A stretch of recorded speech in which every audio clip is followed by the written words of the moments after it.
पिताहमस्य जगतः माता धाता पितामहः। पिताहमस्य जगतः माता धाता पितामहः।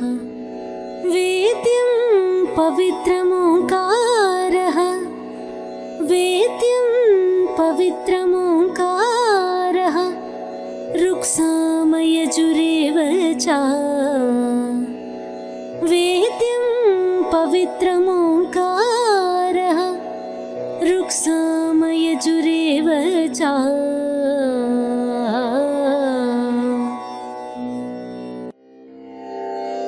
पितासि लोकस्य चराचरस्य त्वमस्य पूज्यश्च गुरुर्गरीयान्। पितासि लोकस्य चराचरस्य त्वमस्य पूज्यश्च गुरुर्गरीयान्।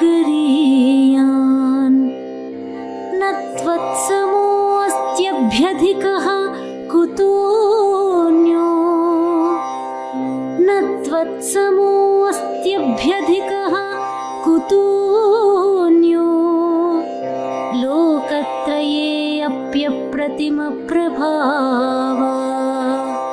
न त्वत्समोऽस्त्यभ्यधिकः कुतोऽन्यो लोकत्रयेऽप्यप्रतिमप्रभाव। ओम शांति। श्रीमद् भगवद गीता में आस्था एवं रुचि रखने वाले सभी भाई और बहनों को सादर प्रणाम। भगवान उवाचा तमसो मां ज्योतिर्गमया कार्यक्रम में आपका फिर से स्वागत है। भगवान के असाधारण गुणों के मुख्य विषय पर हमने पिछले 28 एपिसोड्स से भगवान के 6 असाधारण गुणों पर 100% गीता द्वारा प्रकट किए गए स्पष्ट प्रमाणों के आधार पर चर्चा करते आ रहे हैं। आज के इस एपिसोड की चर्चा के प्रारंभ में हम कुछ बहुत ही गुह्य एवं महत्वपूर्ण बातों पर प्रकाश डालना चाहते हैं। यदि अपने उस बुद्धि नेत्र को जागृत कर ले जो भगवान ने 84 लाख प्राणियों में से केवल मनुष्य को ही प्रदान की है, तो हम इन रहस्यमय और महत्वपूर्ण विषयों को आसानी से समझ सकेंगे। अन्यथा जो लोग अपना जीवन 100% अंधविश्वास या मूढ़ विश्वास के आधार पर जीते हैं, वे इन रहस्यमय सत्यों को कदापि नहीं समझ पाएंगे।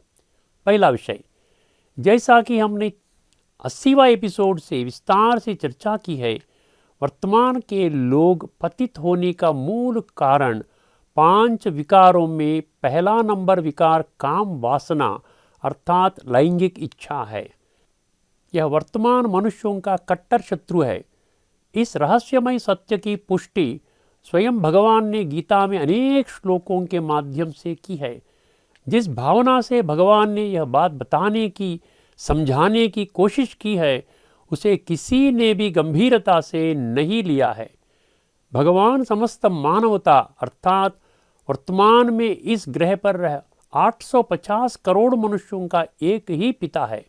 वही भगवान अपने सभी बच्चों के प्रति यह स्पष्ट आदेश दे रहे हैं कि वर्तमान धर्मग्लानि के संकट समय में वे इस महान शत्रु काम वासना या लैंगिक इच्छा को तुरंत और पूर्णतः त्याग देना चाहिए। इस महाशत्रु काम विकार के कारण ही जन्मों जन्म सभी पाप करते आए, गिरते आए, पतित बनते आए और पतित पने की चरम सीमा पर पहुंच गए हैं। अब इसके आगे पतित बनना नहीं है, यह भगवान का सख्त आदेश है। इसे सबको गंभीरता से लेना ही चाहिए। यदि लोग भगवान के इस गंभीर आदेश की लापरवाही से अवहेलना करते हैं, तो ऐसे लोगों के जीवन में पतित पने की अति के कारण उनका सर्वनाश होना तय है। फिर इस सर्वनाश की जिम्मेदारी किसी प्रकार भगवान नहीं ले सकते हैं। भगवान भले दयालु कृपालु है, पर उनके लिए जो उनकी आज्ञा का पालन करते हैं, नहीं तो अपनी दुर्दशा के लिए 100% वे ही लोग जिम्मेदार होते हैं। इस गुप्त सच्चाई को किसी भी परिस्थिति में हल्के में नहीं ले सकते। दूसरा विषय, जैसा कि हम पहले भी कई बार आपके ध्यान में ला चुके हैं, सृष्टि के इस चक्र में वर्तमान समय अत्यंत महत्वपूर्ण है। बहुत जल्द ही भगवान अपना सद्धर्म स्थापना करने का वादानुसार इस धरती पर कलयुग के स्थान पर सतयुग अर्थात स्वर्णयुग की स्थापना कर रहे हैं, जिसे स्वर्ग कहा जाता है। इस संदर्भ में भगवान ने यह स्पष्ट कर दिया है कि वर्तमान कल्प के इस समय कलयुग का अंत समय है और इस कलयुग में मनुष्यों का भी यह अंतिम जन्म है। कलयुग का अंत माना सृष्टि का अंत नहीं, केवल अधर्म का अंत, आसुरी पतित प्रवृत्ति का अंत होगा और इस धरती पर सत धर्म दैवी पावन प्रवृत्ति अर्थात सतयुग स्वर्ग की स्थापना होगी। मानव देव समान होगा, प्रकृति सुखदायी सतोगुणी होगी और सभी के जीवन में सुख शांति स्वास्थ्य और समृद्धि सदा काल की होगी। तो ऐसी दुनिया में जाने के लिए कुछ विधि विधान होते हैं, संयम और नियम भी होते हैं, जो स्वयं भगवान ने गीता के माध्यम से हमको बताए हैं। वह विधि विधान क्या है, समझने का कोशिश करेंगे। जन्म जन्मांतर से देह अभिमान वश मनुष्य पाप कर्म ही करते आए हैं, जिसके कारण आत्मा में तामसिक संस्कार भरे हुए हैं। यह संस्कार ही पापों का बीज बनकर मनुष्य द्वारा पाप कर्म कराते रहते हैं। मनुष्य आत्मा अपने संस्कारों के वश होने के कारण चाहते हुए भी इस पापों की दलदल से निकल नहीं सकते। गीता में भगवान ने यह स्पष्ट रूप से कहा है कि जो लोग सात्विक संस्कारों के साथ अपने शरीर का त्याग करते हैं, केवल वे ही आने वाले सतयुग में प्रवेश करने के पात्र होंगे। जो लोग राजसिक और तामसिक संस्कारों के साथ अपने शरीर का त्याग करते हैं, वे स्वर्ग नामक सतयुग में प्रवेश करने की योग्यता कदापि प्राप्त नहीं कर पाएंगे। इस चर्चा से एक बात स्पष्ट हो जाती है, वह क्या है? अब कलयुग अंत और सृष्टि महापरिवर्तन के बाद इसी पृथ्वी पर स्वर्ग नामक सतयुगी नई सुखदायी दुनिया की स्थापना होने जा रही है। उसमें प्रवेश करने के लिए भगवान द्वारा गीता के माध्यम से निर्धारित एकमात्र शर्त है संस्कार परिवर्तन। तामसिक और राजसिक संस्कार को सात्विक में परिवर्तन करने के बाद ही हम दैवी संसार में जाने के पात्र बनते हैं। यह एक अकाट्य एवं निर्विवाद सत्य है, चाहे कोई इससे सहमत हो या नहीं। इस रहस्यमय सत्य को कम से कम अब से तत्वाभिलाषी गीता प्रेमियों को पहचानना चाहिए। इस अवसर पर लोगों के मन में स्वाभाविक रूप से एक प्रश्न उठता है। वह प्रश्न क्या है? संस्कार परिवर्तन के लिए भगवान ने मनुष्यों को क्या दिशा निर्देश दिया है? इस प्रश्न का स्पष्ट एवं सटीक उत्तर स्वयं भगवान ने गीता में अनेक श्लोकों के माध्यम से प्रकट किया है। वह क्या है? काम क्रोध लोभ मोह अहंकार नामक 5 विकार को पूर्णतः और समग्र रीति से त्याग करने से ही संस्कार परिवर्तन किया जा सकता है। इसके लिए कोई दूसरा रास्ता नहीं है। तत्वाभिलाषी भक्त जो वर्तमान समय में भौतिक विषय विकारों के जाल से पूरी तरह से मुक्त होने के लिए दृढ़ संकल्पित है, वे अपनी बुद्धि नेत्र अर्थात सद्विवेक को जागृत करके गीता को तत्वज्ञान के दृष्टिकोण से समझना आवश्यक है। तभी वे मैं शरीर हूँ के भ्रम या भ्रांति से मैं आत्मा हूँ, यह शरीर मेरा है, जो गीता में बताया गया मौलिक आध्यात्मिक सिद्धांत है, उसको जीवन में लागू कर सकेंगे। इसका अर्थ यह है कि जो अब तक उन्हें बॉडी कॉन्शियसनेस में है, उस स्थिति से वे अपने जीवन में पहली बार सोल कॉन्शियसनेस स्थिति का अनुभव कर सकेंगे। इसके लिए भगवान ने आज के मनुष्यों को जो एकमात्र साधन दिया है वह है राजयोग। इसे अच्छी तरह से समझ लेना चाहिए और प्रतिदिन इसका अभ्यास करना चाहिए। केवल ऐसे अभ्यास करने से ही लोगों में नैतिक, मानवीय, सामाजिक, आध्यात्मिक मूल्य एवं दैवी गुण अर्थात ethical, human, social, spiritual values and divine virtues का स्वाभाविक रूप से विकास होता है। गीता में विषय विकारों को आसुरी गुण का टप्पा लगाया गया है।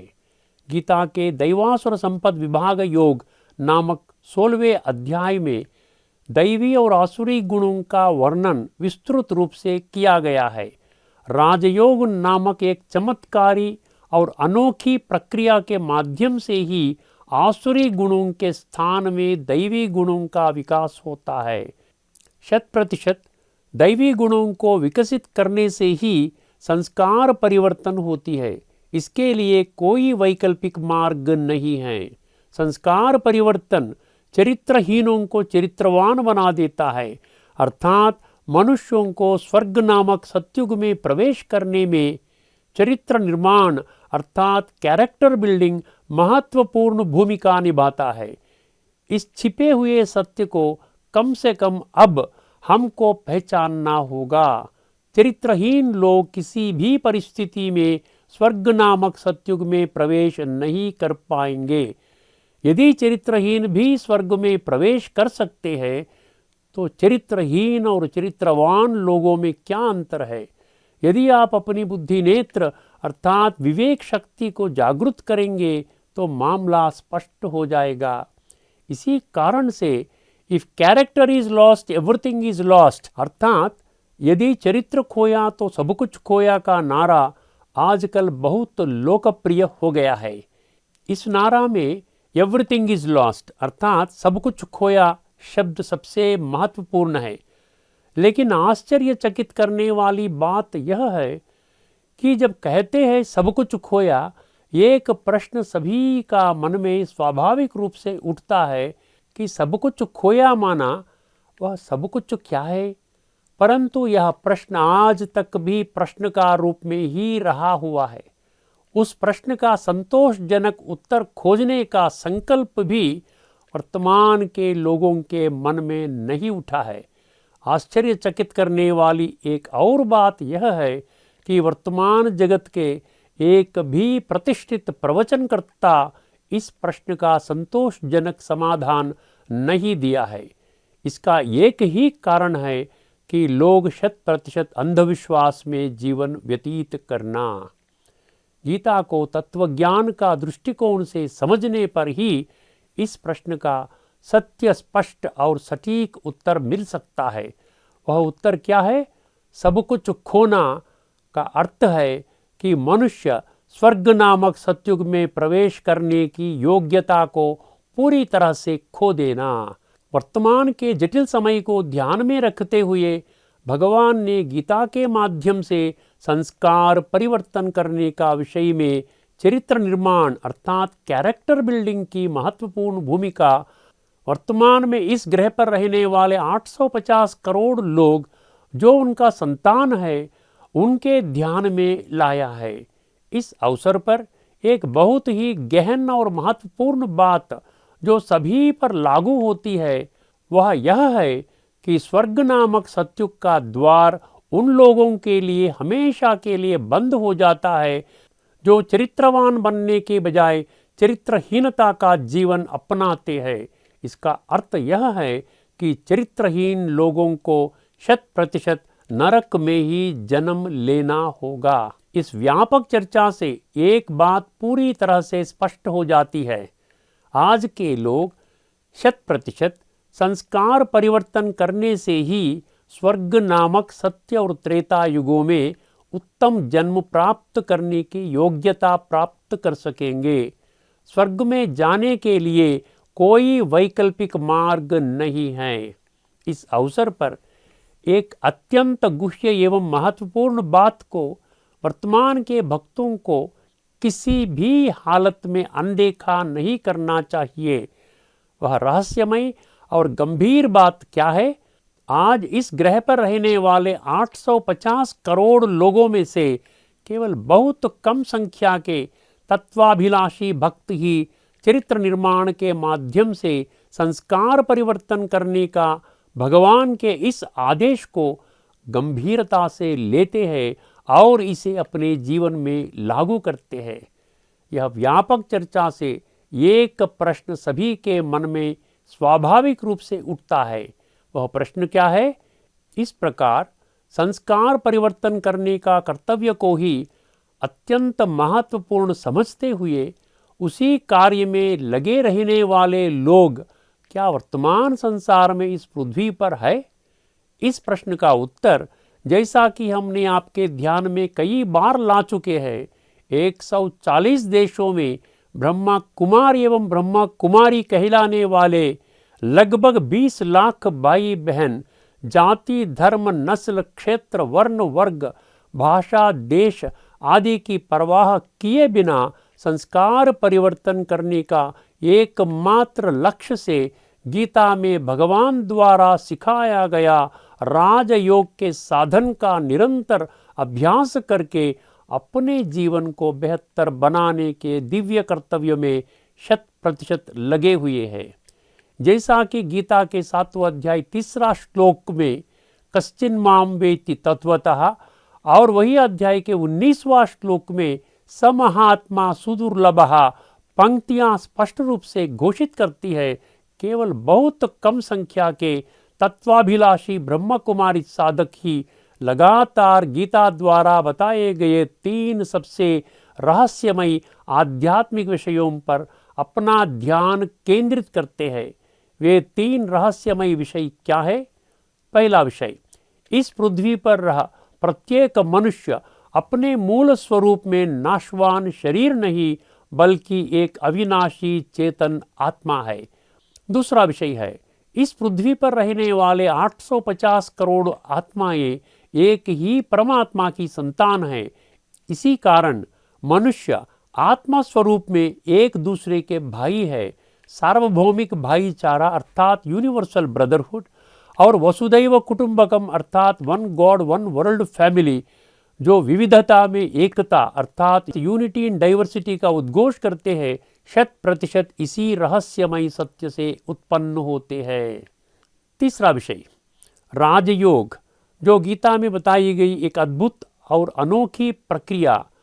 इसके माध्यम से स्वयं को आत्मा के रूप में अनुभव करते हुए एक परमात्मा की स्मृति में निरंतर रहने के अभ्यास से ही संस्कार परिवर्तन संभव है।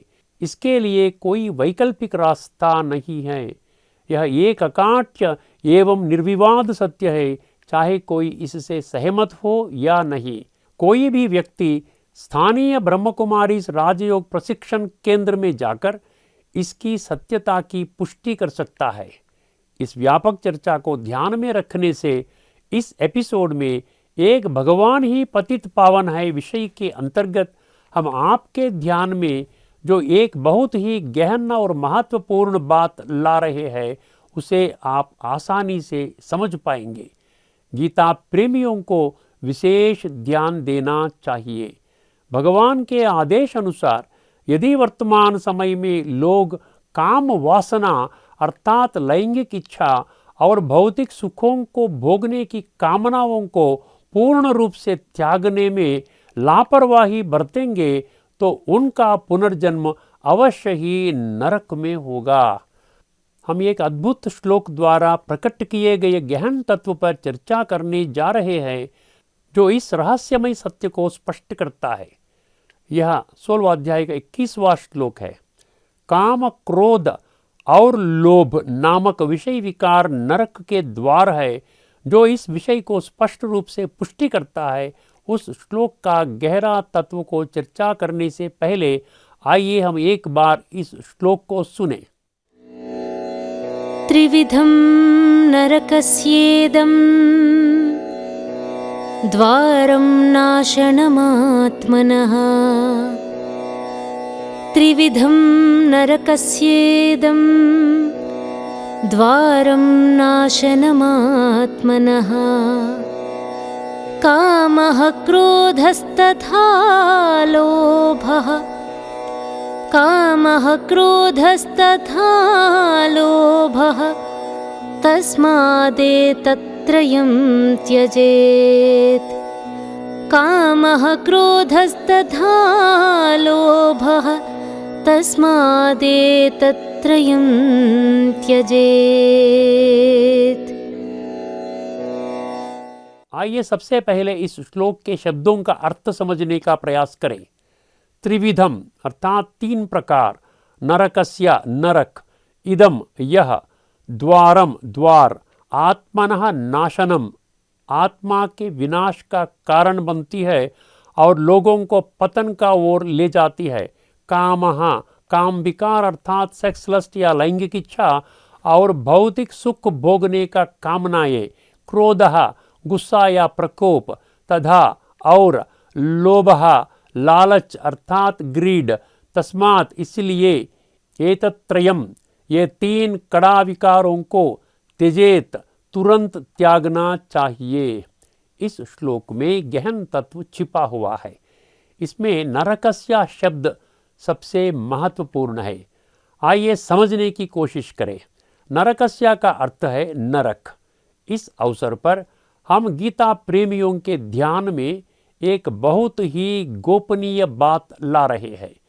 यदि आप अपनी बुद्धि नेत्र अर्थात विवेक शक्ति को जागृत करेंगे तो मामला स्पष्ट हो जाएगा। वह गुप्त विषय क्या है? चूंकि नरक और स्वर्ग शब्द गीता के माध्यम से विश्वात्माओं का माता और पिता स्वयं भगवान द्वारा उल्लेख किया गया है, इसलिए नरक और स्वर्ग का सही अर्थ एक भगवान के सिवाय और कोई नहीं दे सकता। गीता को 100% आध्यात्मिक शास्त्र के रूप में स्वयं भगवान घोषित किए जाने के संदर्भ में नरक और स्वर्ग शब्दों का सही अर्थ केवल 100% आध्यात्मिक दृष्टिकोण से ही समझा जा सकता है। लेकिन आश्चर्य की बात यह है कि वर्तमान समय में लोग 100% अंधविश्वास में जीने के कारण नरक और स्वर्ग शब्दों का वास्तविक अर्थ आध्यात्मिक परिप्रेक्ष्य को नज़रअंदाज करके उसके बदले भौतिक अर्थ में ही समझते हैं। आइए सबसे पहले देखें कि वर्तमान में लोग नरक और स्वर्ग को किस प्रकार समझते हैं। पहले देखें कि स्वर्ग के बारे में लोग क्या सोचते हैं। स्वर्ग जिसको जन्नत, हेवन, पैराडाइज आदि नामों से जाना जाता है, वो आकाश से बहुत ऊपर स्थित है। उस स्वर्ग में रहने वालों को देवी देवता कहा जाता है। इंद्र स्वर्ग के शासक है।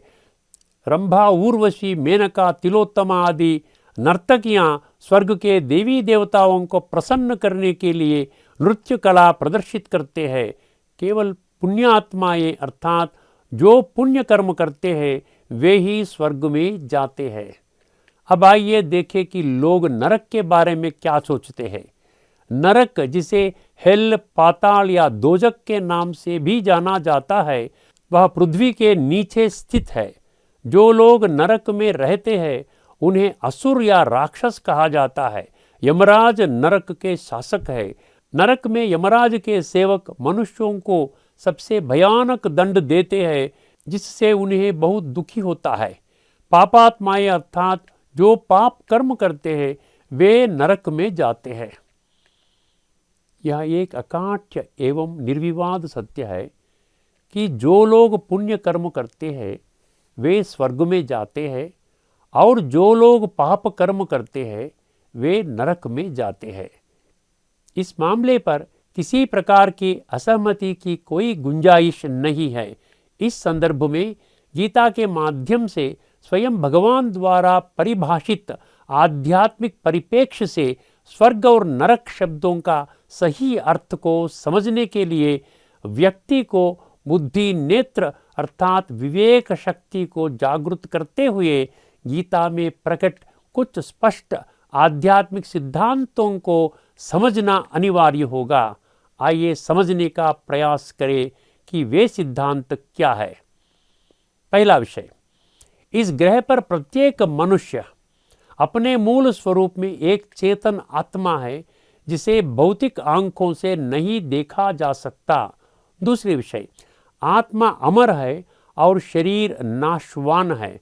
तीसरा विषय, जो जन्म लेता है वह मृत्यु को पाता है और जो मरता है वह पुनर्जन्म लेता है, यह अपरिहार्य है। चौथा विषय, इस पृथ्वी के अलावा किसी अन्य ग्रह पर देहधारी मनुष्य नहीं होते हैं। पांचवा विषय, मनुष्य आत्माएं एक शरीर को त्याग कर दूसरा शरीर धारण करते हुए सृष्टि चक्र के सत्य, त्रेता, द्वापर और कली नामक 4 युगों में गुजरते अर्थात यात्रा करते हैं। सतयुग के आरंभ से लेकर कलयुग के अंत तक के समय को कल्प कहा जाता है। एक कल्प के बाद दूसरा कल्प, इस प्रकार अनगिनत कल्पों तक यह मानव सृष्टि अनंत काल तक चलती रहती है। छठा विषय, स्वस्तिक नामक चिन्ह जो वर्तमान समय में प्रचलित है, इन 4 युगों से युक्त सृष्टि चक्र का प्रतीक है। इस प्रतीक से एक बात स्पष्ट हो जाती है, वह क्या है? चारों युग अर्थात सत्य, त्रेता, द्वापर और कली की समय की सीमा जैसा लोग समझते हैं और जैसा कि शास्त्रों में वर्णित है, भिन्न नहीं बल्कि एक समान है। हम भविष्य में एक विशेष एपिसोड में सृष्टि चक्र के विषय पर विस्तार से चर्चा करने जा रहे हैं। गीता प्रेमियों को विशेष ध्यान देना चाहिए। फिलहाल हम अपनी चर्चा को इस बात को स्पष्ट करने तक सीमित रखेंगे कि गीता ने सृष्टि चक्र के माध्यम से स्वर्ग और नरक की 2 अवस्थाओं को किस प्रकार वर्णन किया है, यह ध्यान देने की विषय है। भगवान स्पष्ट करते हैं कि सृष्टि चक्र के दाहिने ओर के 2 युग सत्य, त्रेता है और बाईं ओर के 2 युग द्वापर, कली है। गीता में सत्य, त्रेता नामक 2 युगों को ब्रह्मा का दिन और द्वापर, कली नामक 2 युगों को ब्रह्मा की रात कहा गया है। ब्रह्मा का दिन को ही स्वर्ग कहा जाता है और ब्रह्मा का रात को नरक कहते हैं। इन रहस्यमय और गहन विषयों को समझने के लिए वास्तव में बुद्धि नेत्र अर्थात विवेक शक्ति को जागृत करना होगा। इसे अंधविश्वास या मूढ़ विश्वास से नहीं समझा जा सकता। जैसा कि गीता स्पष्ट करती है, सत्य त्रेता युग में मनुष्यों में दैवी गुण ही होते हैं, क्योंकि वे अपने मूल स्वरूप आत्मा के अनुभव में 100% होते हैं। मैं शरीर हूँ के भ्रम या भ्रांति से वे लोग पूरी तरह से दूर रहेंगे। इसलिए उनमें काम, क्रोध, लोभ, मोह और अहंकार नामक विकारों का ज्ञान नहीं है। यही एकमात्र कारण है कि धर्म ग्रंथों में उन्हें देवी देवताओं के रूप में वर्णित किया गया है। इसके विपरीत द्वापर कलयुग में जो लोग रहते हैं उन्हें देवी देवता नहीं कहा जाता, क्योंकि मैं आत्मा हूँ, यह शरीर मेरा है। जिस वास्तविक आत्मिक स्थिति को वे सत्य त्रेता युग में अनुभव करे थे, उस स्थिति से हटकर मैं शरीर हूँ के भ्रम या भ्रांति द्वापर युग से उनमें धीरे धीरे विकसित होने लगती है। इसी कारण सत्य त्रेता युग में जो देवी देवता थे वही द्वापर युग में मनुष्य कहलाते हैं। वे काम, क्रोध, लोभ, मोह, अहंकार नामक 5 विकारों के प्रभाव में आकर क्षण भंगुर कामुक सुखों को भोगने में अपना जीवन समर्पित कर देते हैं। जैसा कि गीता में वर्णित है, काम वासना अर्थात सेक्स लस्ट यानी लैंगिक इच्छा और भौतिक विनाशकारी कामुक सुखों का अनुभव करने के लिए उनमें उत्पन्न होने वाले अनंत प्रकार के इच्छाएं या कामनाओं के कारण उन्हें पुण्य कर्मों को छोड़कर पाप या भ्रष्ट कर्मों को प्राथमिकता देते हैं। वर्तमान कलयुग में इसका प्रभाव बहुत ऊंचा स्तर तक पहुंच गया है, क्योंकि मृत्यु के समय पाप, नीच, निकृष्ट और भ्रष्ट कर्मों के कारण आत्मा में केवल तामसिक संस्कार ही जमा हो जाते हैं। इसलिए वे सत्य त्रेता युग नामक स्वर्ग में प्रवेश करने का भाग्य खो देते हैं। वे द्वापर कलयुग नामक नरक में जन्म लेते हैं। इसीलिए भगवान ने अपने 850 करोड़ बच्चों से 3 सबसे भयानक विकार काम, वासना, क्रोध और लोभ को तुरंत त्यागने का आदेश दिया है। यह श्लोक इस रहस्यमयी सत्य को बिल्कुल स्पष्ट कर देता है। हम पिछले कुछ एपिसोड्स में काम और क्रोध से आत्मा किस प्रकार पतित होती है विस्तार से चर्चा कर चुके हैं। अब हम यह समझने का प्रयास करें कि 5 विकारों में से तीसरा अवगुण, जिसे लोभ कहा जाता है, वह किस प्रकार आत्मा को भ्रष्ट बनाता है। लोभ का अर्थ है लालच या लालसा। इसे ही अंग्रेजी में ग्रीड कहते हैं। जो लोग ऐसी मनस्थिति में अपना जीवन जीते हैं, वे वर्तमान भौतिक संसार में 100% देहभान में फंसे रहते हैं। वे अपना समय, संकल्प और शक्ति विनाशी कामुक सुखों का आनंद लेने एकमात्र उद्देश्य से आवश्यकता से अधिक धन, सामान और संपत्ति एकत्रित करने में खर्च करते हैं। लोभ लोगों को गीता में प्रतिपादित मूल आध्यात्मिक सिद्धांत मैं आत्मा हूँ, यह शरीर मेरा है को भुला देकर आत्मा को मैं शरीर हूँ का भ्रम या भ्रांति में बांध देता है। उनमें आध्यात्मिक प्रगति को पूरी तरह से रोक देता है, अर्थात उनका आध्यात्मिक पतन हो जाता है। जो लोग लोभ या लालच की स्थिति में अपना जीवन जीते हैं, वे आत्मा के मूल रूप में स्वयं भगवान द्वारा प्रदान किए गए दैवी गुण और दैवी शक्तियों का अनुभव करने के बजाय लगातार सांसारिक वस्तुओं की इच्छाओं में डूबे हुए रहते हैं। वर्तमान समय में काम, क्रोध के साथ लोभ भी लोगों को पाप, नीच, निकृष्ट और भ्रष्ट कर्म करने के लिए प्रेरित करने में महत्वपूर्ण भूमिका निभाता है। जो लोग लोभ या लालच के शिकार होते हैं, उनमें भौतिक इच्छाओं की अत्यधिक पूर्ति के कारण ईमानदारी और निष्ठा का अभाव होता है। वे स्वार्थ और विश्वासघात के कारण धोखाधड़ी, डकैती या हिंसा करने में संकोच नहीं करते। लोभ या लालच रिश्तों को भी नष्ट कर देता है। यदि हम इस व्यापक चर्चा को ध्यान में रखें तो इस श्लोक द्वारा प्रकट किया गया गहन तत्व सबसे आसानी से समझा जा सकता है। भगवान वाच, काम वासना अर्थात सेक्स लस्ट या लैंगिक इच्छा एवं भौतिक सुख भोगने का कामनाएं के साथ साथ क्रोध और लोभ, यह 3 कड़े विकार नरक के द्वार है।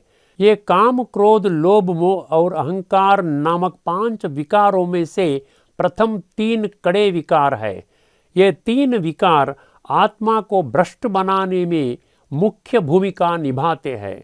इसीलिए स्वयं भगवान का यह आदेश है कि इन्हें तुरंत त्याग देना चाहिए। आइए इस एपिसोड की चर्चा यही समाप्त करें। आगामी एपिसोड में हम एक भगवान ही पतित पावन है विषय पर चर्चा जारी रखते हुए वर्तमान समय में काम, क्रोध एवं लोभ के अलावा लोगों को नरक में धकेलने में मनुष्यों का कुछ और मनोविकारों को स्पष्ट रीति से पुष्टि करने वाला 2 अद्भुत एवं अद्वितीय श्लोकों में प्रकट गहन तत्व पर गहराई से विचार करेंगे। तब तक के लिए सभी को नमस्कार। लोका समस्ता सुखिनो भवन्तु। ओम शांति।